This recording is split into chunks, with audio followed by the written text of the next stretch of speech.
Hey, Visas, Irham here. This wolf is bad.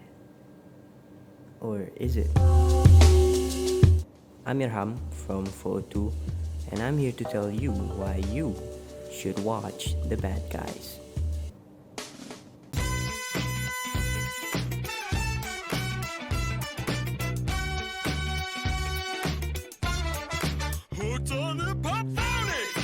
The story follows the legendary heisting crew of five criminals: Mr. Wolf, Mr. Snake, Mr. Shark, Mr. Piranha, and Miss Tarantula, living a life of prosperous heisting before finally getting caught. In order to avoid a prison sentence, the animal outlaws must pull off their most challenging con yet, becoming model citizens. Under the tutelage of their mentor, Professor Marmalade, the dubious gang sets out to fool the world that they're turning good.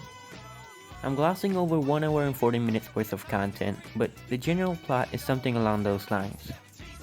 The story is really compelling, complete with romance, character development, plot twists, and a pretty satisfying ending.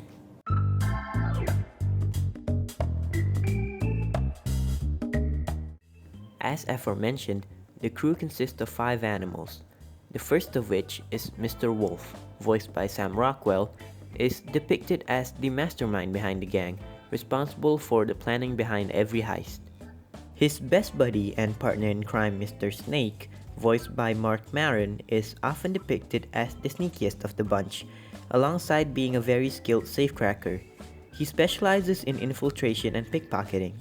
Throughout the story, I found Snake as a really relatable and understandable character.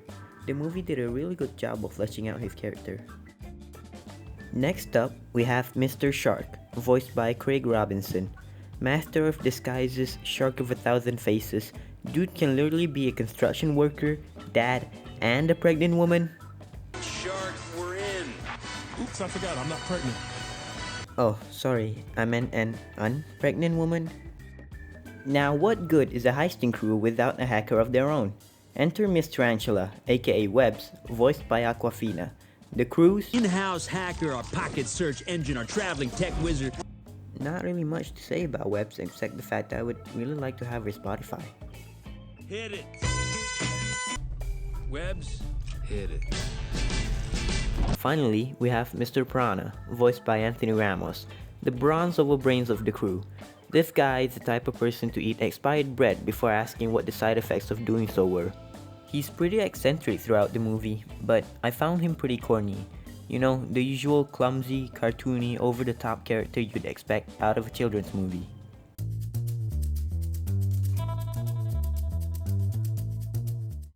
I'm sure we've all seen our fair share of crime thrillers, and I think this movie nails it.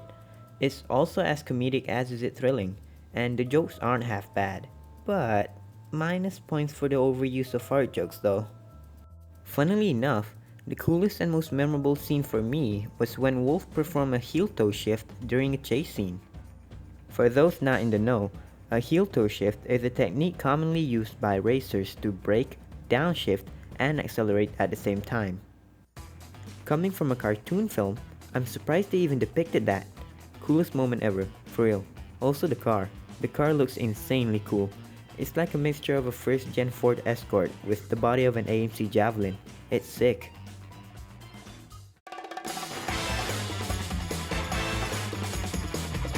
We now arrive at the most exciting part for me, music. Being a mellophile, I had high hopes for a movie with a theme centered around crime, and boy was I blown away. It's so jazzy, so hip-hop. Like, take a listen to this. Give me the sunshine, bring me the light so I can see it. Believe it, I'm gonna seize it. It's a brand new day. Definitely going into my playlist.